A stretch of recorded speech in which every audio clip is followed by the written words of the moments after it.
Hello, hello, hello, everybody. It is Sunday morning. It's a beautiful Easter Sunday, and I am here in Myrtle Beach, South Carolina, and you are listening to Reconnect All podcast. Thank you so much for listening today. Again, I would like to start off with just a couple of deep breaths. I want you to inhale and exhale. Inhale and exhale. Let's do it one more time and make sure we hear it. When you are exhaling, breathe out real loud. Big inhale and exhale. And shake it off. So today I am reading again from Good Vibes, Good Life. Respect your uniqueness. Your individuality is a blessing, not a burden. If you try to be like everyone else, your life will be no greater than theirs. By following the crowd, you'll become a part of it and fail to stand out. By traveling the same road as them, you won't get the chance to see anything different from what they see. I'm glad that I actually read this one because today I am honored and blessed to have a very unique person on. Her name is Denise Wilson, and I am proud to say that she is a friend of mine. Um, I I know we met at Old Magic Ways, but I don't exactly know when. It's been at least 3 years, I'm thinking. But Denise is everything about the cards. She is tarot cards, oracle cards. I would imagine she does playing cards also, but we'll ask her in a moment. But she is a ball of joy. She's sunshine. She is always looking at the positive of each situation.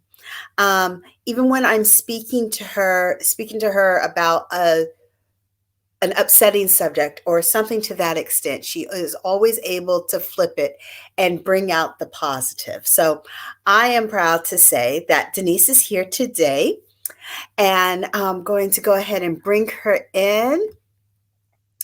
Hello, Miss Denise. How are Hello. you doing?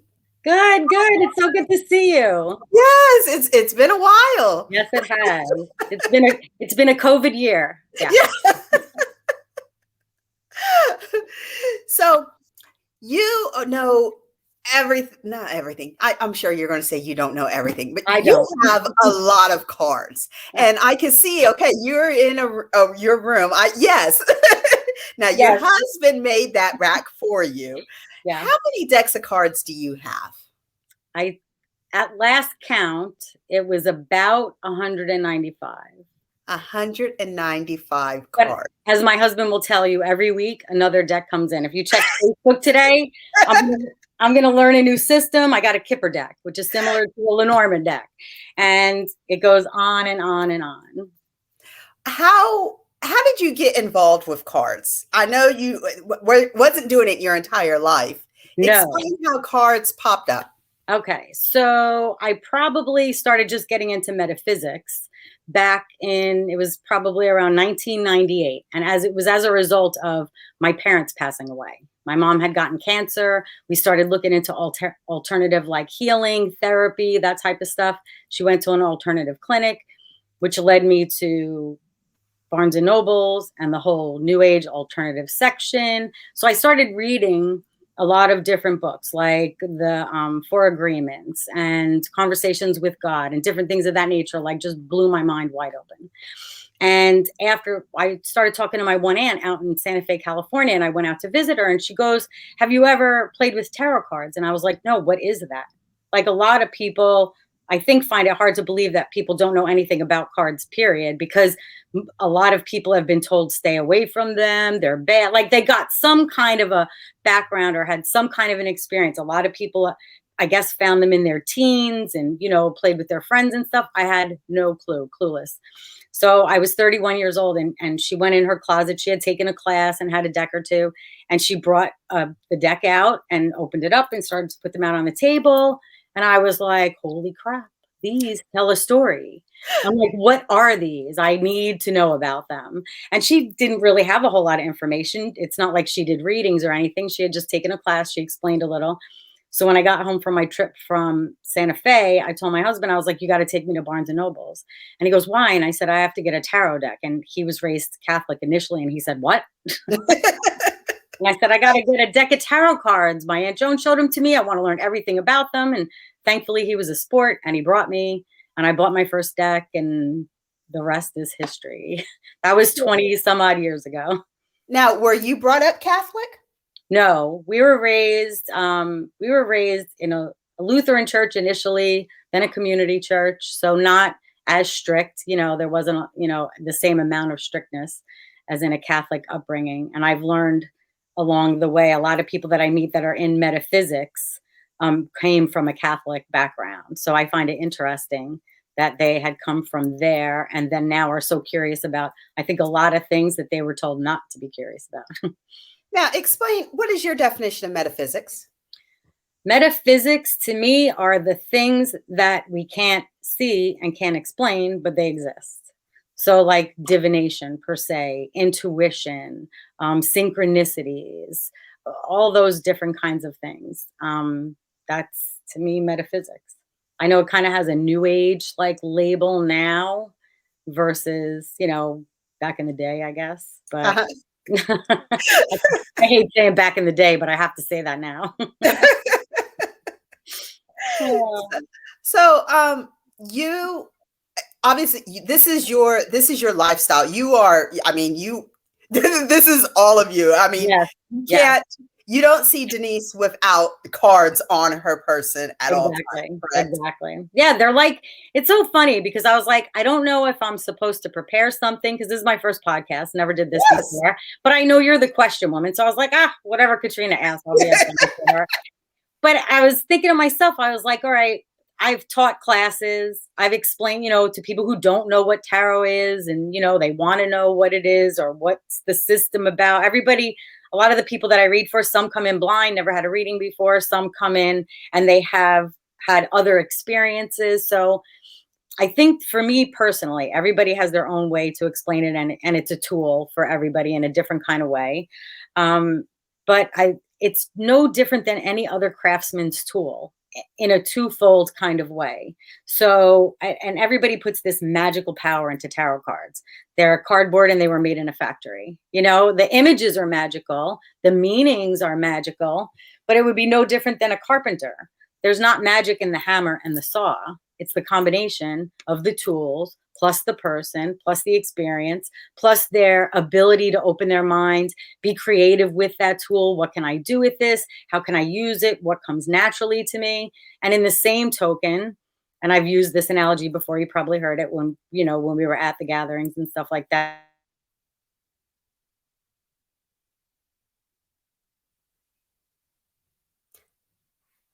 Oh, Denise, I think I've lost you.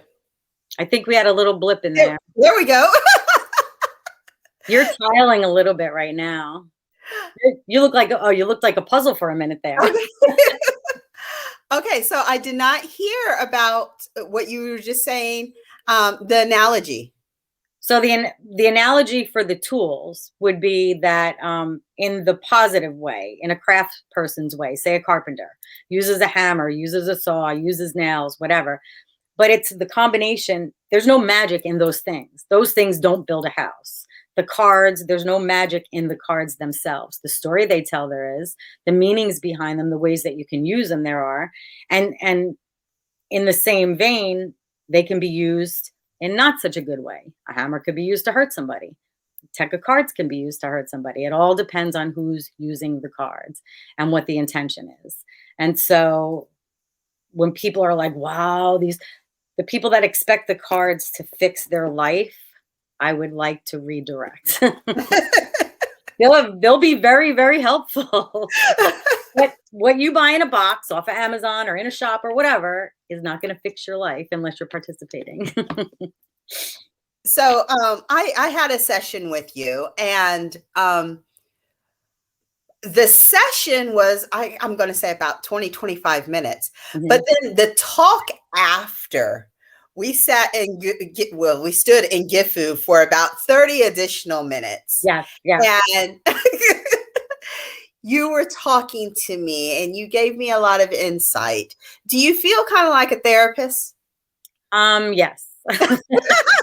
Well, it's funny though, because, but I like that part without the title of therapist and without being an official therapist. I like the process. Like that's part of the card reading thing that I like, is to help people see their situations differently and realize that they're in control of them and they're in control of how they look at their situation. Everybody hits challenges. Everybody has a struggle of their own. But instead of looking at the wall, looking at how am I getting over the wall? How am I getting around the wall? How do I get through the wall? How do I just sit up against the wall and come at it again another day? You know what I mean? Like that's the fun part about all of that. And so yes, I do feel like a therapist. And even without my cards and at work, I have a little Lucy from Peanuts in front of my thing that says the doctor is in, and 25 cents. So we're going to talk briefly about, okay, your company is New Perspective Tarot Readings. Mm-hmm. Yep. So you do virtual readings and in-person readings over at Gifu Gift Exchange, correct? If you're in Correct. Myrtle Beach, sorry, Surfside Beach, South Surfside, Carolina. Yep. So, but I'm scrolling your website, www.newperspectivetarotreadings.wordpress.com. For those people who are actually listening to us and not seeing us, Mm-hmm. that is where you can go for schedule a virtual reading with you. What does that look like? What happens virtually? How are your readings set up? So it's similar to actually how we are now. We see each other right now. So I see the person on the screen, they see me. I do the reading in this room right out in front. But what I'll do is I'm visual. So I assume the person would like to see a picture of it. So I will text pictures of the reading, whatever comes out of it, if I'm recommending books or anything like that. So it'll, we'll open up. I usually ask if the person has anything in particular, any particular area they want to look at. Do they have a particular question? Do they just want to look at life in general to see what comes up, like what the majority of the cards are saying, from that perspective. And then we'll just kind of dive right in. Before the reading starts, I'll text them a picture of 5 decks because I like them to pick the deck just intuitively. And so they'll tell me 1, 2, 3, 4, or 5, and that's the deck that I'll read them with and complement with some other decks along the way. And then I'll send pictures and, we have conversation. It's different for everybody. There's not really a standard way. It's not a standard spread that I use. There's not it all depends on what the person's intent, what they want to get out of the reading. And it's funny because I had a friend text me recently. A lot of people will text in crisis. They need to know the outcome of something. And contrary to popular belief, there are a lot of people that will do predictive readings. That's not the kind of readings that I do. So I would like to say that, for anybody that is interested. The readings that I do are more geared towards where the person is, where they want to develop, like spiritual development, where their roadblocks are, where are they banging their head against the wall, where can they look at things differently. Sometimes people just want confirmation. They'll give me not even 2 cents, and then I'll throw down a reading, and whatever they're working on, things are working successful. Like sometimes it's a confirmation that, yeah, you're on the right track, and it makes them, feel really good about where they're at because they only had themselves to consult before. So it's sort of like a backup for them to feel like they're definitely doing the right thing. But I had someone text me and they said, oh, I have a friend of mine. They're going through this legal issue and they need to know how it's going to turn out. And I said, okay, you know how I read. So the reading will more than likely talk about how they got into this legal situation, why it's challenging them at this point in time in their life, and what they're supposed to learn from it. So if they're okay with that kind of reading, more power to you, send them over. But if they're looking for me to tell them X, Y, and Z, like this is how it's going to turn out, I'm not the reader for that person. And a lot of people come expecting that. Is there a reason why you do not do predictive readings? I can say potential. I'll talk about potential, like this is the direction things are going right now. But as most people are aware, there is nothing about this life that is set in stone. And if COVID has taught us nothing, we could have never predicted this. I mean, yes, some people did predict that it was going to be a crappy year, but there is nothing. People change, like you can have, this is a snapshot in time. This is, today at this time, and this relationship is at this stage, let's say. Is this the guy for me? Well, as of right now, this is where your heads are at. This is how you kind of are gelling together. Something crazy happens 2 weeks from now. The person almost dies. They have a change of heart. They don't want to get married. They don't want to do this. Everything is constantly changing. So there's free will on all the parties involved, and that's just life. So what do you say, or do you entertain the group of people who say that what you're doing is of the devil? I don't even really entertain it. To each his Okay. own. I don't. If that's what they want to believe, then that's fine. That's up to them, Okay. So I'm totally comfortable with, if they're curious and they want to ask questions, I'm fine with that. Because my first question would be, and I've said this before when people say that, okay, so what has been your personal experience with it that you're saying that? Or are you just going by what other people are telling you? I had a deck of cards. They were in a bag, and I had them in my car. I don't even know why I was carrying them. I had them in my car, and an associate of mine came. I gave them a ride, and they said, "Oh, what is this?" I said, "Oh, that's a deck of cards." And they put it down like it was on fire. They just dropped it.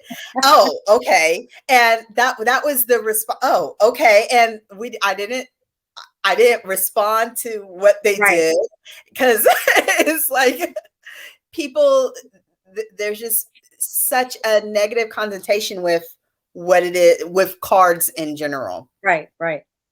Um, but as you said, to each their own. Well, I think of it as sort of unfair, because that would be like, I read a book somewhere, and it was probably the Four Agreements. And they were talking about how a person was getting ready to start a class in college, and another student had said, "Oh, that teacher, they're tough, they're this, they're that." So the person went in already with a preconceived notion of, Right. instead of going in open-minded. So I always want to know, why was that your response? Did you have a bad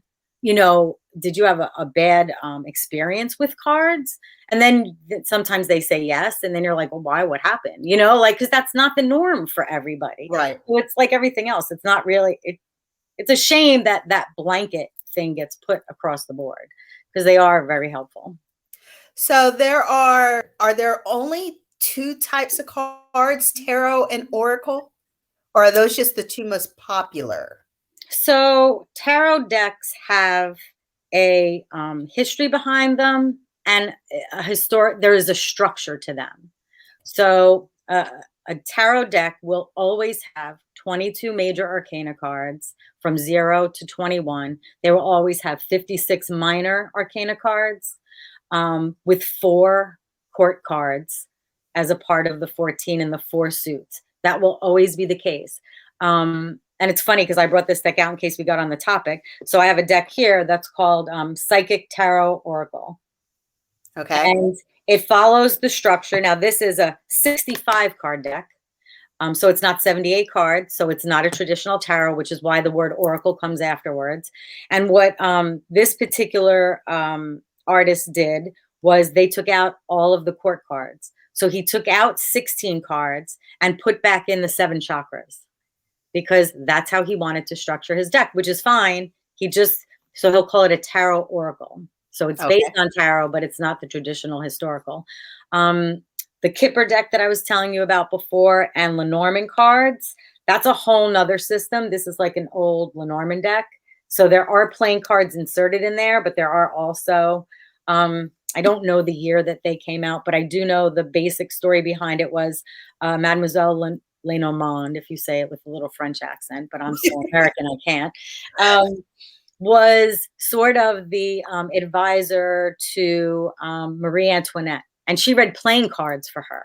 That I don't read playing cards, by the way. I heard you in the Oh, okay. But so she had read playing cards for Marie Antoinette. After her death, they created this deck and threw her name on it. And basically, this is a 36 card deck. And the way I like to explain this particular system is where tarot is sort of like poetry, Lenormand is like sentences. So people who do want to get down to the nitty gritty of a situation and really see how things are progressing, so it's less internal spiritual development and more situational, Lenormand decks are really good for that. I believe Kipper decks will be the same thing, but I can't really speak on them because I haven't really learned this. You just got those. I just literally got them. And then oracle decks per se are at the whim of the artist. It could be a 36 card deck. It could be a 44 card deck. It could be 52 cards, 64 cards, 80 cards, you name it. And the theme behind the cards are whatever the artist wants to do. I put a couple here. So this is like an earth magic oracle. And these are all like really earthy cards. Like all the cards have something to do with the, I'm so bad at this camera, sorry. That's okay. I see it here. I'm the one who turns the map in the direction I'm driving. So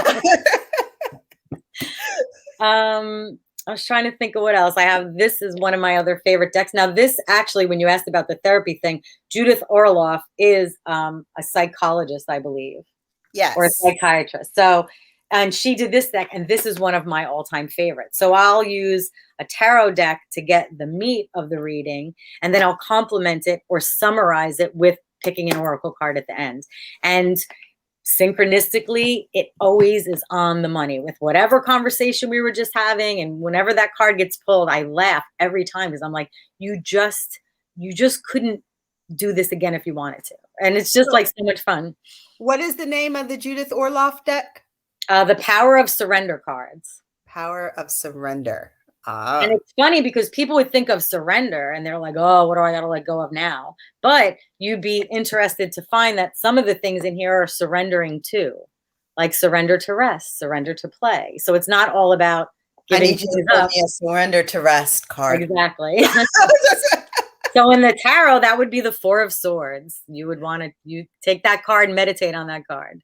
So for tarot, other than tarot has the imagery will be different depending on the artist, but there's always going to be, I don't know the name, Four of, what did you just say? Four of Swords, yeah. Four of Swords. Each deck is always going to have a Four of Swords in there. You will find, I was going to say, and so now in all of the years that tarot's been out and in all of the things, the suits might change. So wands might be called batons and something else. If it's a more Wiccan deck, it'll be more earthy. So pentacles might be stones, or, you know what I mean? It all depends, again, on the author. Okay. In some cases, and then the elements are associated with each one of those suits. So wands is fire, swords is air, pentacles is earth, and cups is water. So that's the association to the different suits. And so depending upon that, there's one of my all-time favorite decks is the Osho Zen tarot deck. And they have, it's clouds, rainbows, water, and, oh, I can't even remember. I think it is fire. So they kept some of them, but rainbows is the equivalent of earth and the pentacles. And clouds is the equivalent of air and the swords. So, and in the beginning, when I was learning the deck, I was like, anything that wasn't the straight and narrow, I was like, that's not the deck for me. Like, they're going off the beaten path. And then after a while, well, if I have 195 decks, you know that I like to see the comparison from artist to artist. Now, I no longer just stay true to my Rider-Waite. Now, you're not only a reader, you actually teach classes. I do. Yep. I have been trying. When is your next class? Because I've been trying. Our schedules haven't met up. It's funny because I haven't really scheduled because of with COVID and the vaccine not being out. I do have a room at Gifu Crystal Exchange. That's where I was teaching the classes in person. And and I would do probably up to about 6 people, but I did not want to jam 6 people in that small space. And I did it in such a way that it was an intensive class. Right. So we did like a 6-hour class, but we touched every card of the deck. There was a meaning, given for every card. It was more personal association. So I have not put that together yet. I have done a couple of online Zoom classes, which were, this was the first time doing online Zoom classes. And I did get some interaction, but the Yeah. students tend to more sit and take notes. And it's in the interaction, I think, though, that a lot of the learning happens. So I think I'm going to stick to in person. Yeah, with that. that's the dilemma that I have with Reiki classes. Yeah. I'm a visual, I'm a hands-on person, and doing that online, I just can't. I still Yeah. can't wrap my head around that yet. No, because it's so opposite of the nature of what we're doing. Right. What we're doing is interactive. I mean, if there's a need, like I do Zoom readings because I have people in Pennsylvania that still ask me for readings, or people in New Jersey, or, there's a distance issue. But if people can come for an in-person, it's just so much, the energy is different. It doesn't make the reading any less, but I just feel it's so much more enhanced when it's person to person. Yeah, I completely agree. Do you ever have a bad day? I do. Yes. We should be switching now. My husband should sit here and answer this question. I actually shocked somebody the other day because I said the F word and they busted out giggling. And first of all, I'm a truck driver. Nobody would think so by my demeanor, but I am. But I do have bad days, but then I try to stop myself. Everybody is going to have a bad day. But how long do you want to stew in it? How long do you want to stay there? I really don't want to feel like crap for an entire day. So I'll feel like crap. I'll say my F words. I'll do what I have to do. And then I have to walk the talk and ask myself, all right, how long are you going to stay here? Like, how can you look at this differently? This is not going to last forever, and just come at it.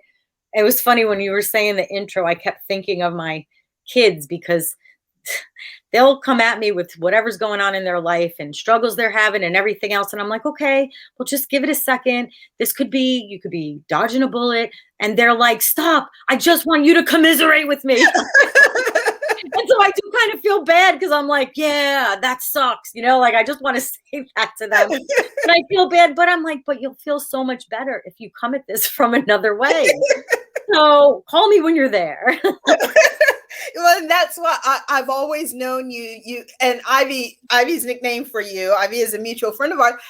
A cheerleader. You're the cheerleader. You're always pepping everybody up, pepping all the situations up. Yep. Looking at the bright side. I try because I think if we get how many minutes in a day, how many do we want to spend miserable? Right. And I just don't, I've seen it in many of the jobs that I've been in. I've seen it for many people that I read for. There's just a block there that there's some connection either to drama or to the sadness or to the, like, it's some kind of a meaning is built into it that they hold on to it. They say they don't like it, but they keep holding on to it. So I don't comprehend that part, but I do understand that it's been a way of life. It's been a survival mechanism. I think what I like to bring to the table is that, but it doesn't have to keep being that way. It's scary to change behaviors and it's scary to try to do something different. And I get it. There's so many people out there that are always, I'll turn my look around, but then I'm just waiting for the other shoe to drop. And I'm like, well, cut that out too. And so what if the shoe drops? Pick it up. It's not that bad. Now you mentioned that you have children.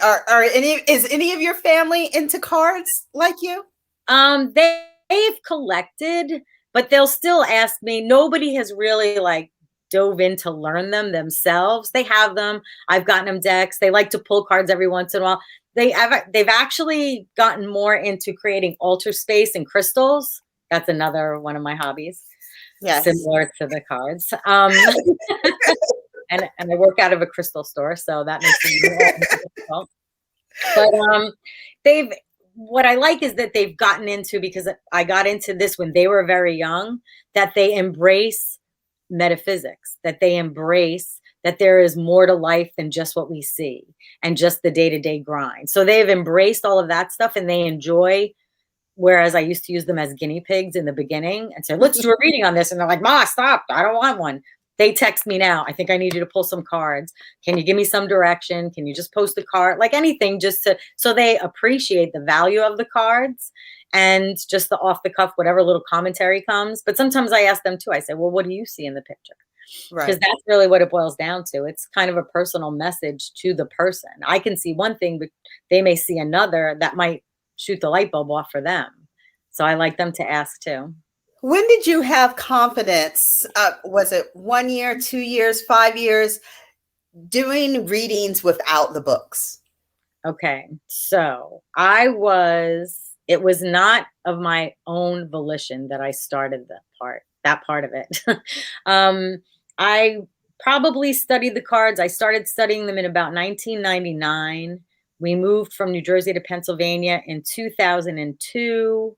I would say somewhere in the vicinity of 2005, finding a metaphysical group to interact with and have conversations with, and then Hmm. having close friends that I felt comfortable to expose this side of myself to, at the bus stop, when you're dropping the kids off. Not usually the first thing you talk about or bring up about yourself. But I had my close knit group of friends. So I was encouraged in different camps to do it. And I was like, sure, sure, whatever. Like I used them all as guinea pigs, my close friends, but not for Uh-huh. people that I didn't know. So in the metaphysical group that I belong to, they just suggested hosting, like a card reading night, simple 3 card readings, charge a very nominal fee, like $5 or whatever, and then just see who shows up.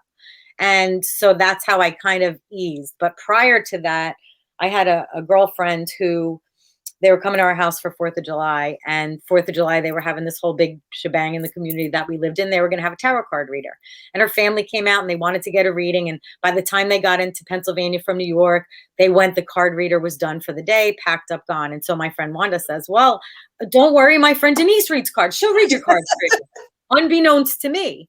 So she tells me this. We barbecue, we eat dinner. I'm praying everybody's going to forget about this, right?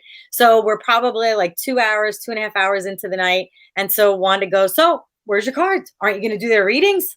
So I was like, oh, sure. So I went in my room and I got my cards and my heart was pounding and I thought I was going to throw up. And I'm like, what am I doing? How am I going to do this? Like I've never done this before. I was scared to death. And I just heard a little voice in my head that said, just do it. You're going to be fine. And I was like, okay, if you say so. Don't ask me who the voice was. But I was like, all right, I'll do it. So I set my little table up and I got the cards out. And it was funny because I had been used to using women guinea pigs. 2 of the 3 people I was doing readings for were men, and the first one to go was a guy. So I'm like, baptism by fire. You're really challenging me now. And so I had no anything. I'd never done this before. So I was like, okay, have you ever had this done? Like, I didn't know even what I was doing. I knew how to read the cards, but there was no protocol for how I did a reading or Right. anything. So I just had them pull a couple of cards. I did it in the layout that I knew, and I started saying what I felt coming from the cards, like based on their basic meanings. So now we're talking 2005. So I was 6 years of reading and practicing and playing with my friends and, just getting all the book stuff embedded in me. And then as I described, real estate, retirement, him wanting to, do something else and blah, blah, blah. And his eyes got really wide and he was like, oh my God, how do you get all that stuff? And I said, well, there's meanings to the cards and this is what's making me feel. So I'm just sharing what I'm getting. That gave me the boost of confidence because I didn't know this guy from a hole in the wall. I Yeah. didn't know his background. I had no idea where he was in his stage of life or whatever. So the thing I always say to people that are learning or getting to that place, use your friends as guinea pigs, but you'll always question them. You'll always question yourself because you know them and you know about them, Right. and how much are you influencing the readings or how much are you seeing into the cards because you know the story they just told you yesterday, I say always have your friend bring a friend that you don't know and read for that person, because when you're hitting the nail on the head there, then you're like, oh crap, this works. Like I got it. And that's the only way you gain the confidence is for doing it for strangers. And then once you do that, like after I did that, and I did that a number of times, then my husband encouraged me to like do expos. They would have these little outdoor expos. You'd pay for your table space and, just sit there and do reading. And this was really total strangers because it's whoever's walking through the fair Right. day or whatever. So I did that, and that was very interesting and fun. And in the beginning, it was super fun. Like I was super busy and things were happening and whatever. And this holds true in any area of life, I believe, because I've experienced it too many times. I went back to the same expo that I had done in Pennsylvania. And that time there were more readers there. And then I was like, all of a sudden the ego gets involved. And I'm like, how come that guy's got people and I don't have anybody coming over here? And I thought I would do the same as last time. So when the money hits and when the prestige hits and when the numbers hit, when all of that is your point of focus, you might as well bring a book. You're going to read the whole day yourself, a book, not cards, you know? So that's the other portion of metaphysics that I love, you know, the power of your intention, the law of attraction, all these other components come into play besides the cards. There's so many components to life. So all of that other stuff is the real deal. Well, Denise, I have one final question for you. If somebody never had cards before and they are interested in a tarot deck, do you have a deck that you recommend? Me personally, I will always recommend the Rider-Waite deck because that's what a huge percentage of all the other decks are based on. This happens to be the anniversary edition. Okay. Smith-Waite tarot deck. Yep. You called it something else just a moment ago. Rider-Waite. Rider-Waite. Yeah. Okay. It goes by a couple of the different names. They finally added the artist name back into it. Pamela Coleman Smith. So that's why it's Smith, Rider-Waite. Okay. And it's Arthur Edward Waite that ended up, he was the one who wanted the deck done and he got her to be the artist for it. And so the name, you know, with a couple of tweaks, the name has changed. But that's the best learning deck. Is it the most aesthetically pleasing in the pictures and everything else? Not for everybody. When I started, I looked at them. I was fascinated by them. I learned from them. Then I'm like, oh, there's so many more beautiful decks out there. So I want to get some more beautiful decks. And then when this Centennial edition came out, I went back to it and there were muted tones and there was just something old and authentic about it. And it looped back around for me. So I don't generally get rid of decks if they fall out of my favor. There's some just will not hit you right from the get-go. But that's the one I would definitely learn from first. And then try your hand at whatever your favorite, what a vampire deck or flower deck or, you know, there's hundreds to name. So, and there's different types of art. But I would definitely start with the Rider-Waite. Well, Denise, thank you so much. My pleasure. Thank you. On the Reconnect All podcast. You can listen to us every Sunday at 9 a.m.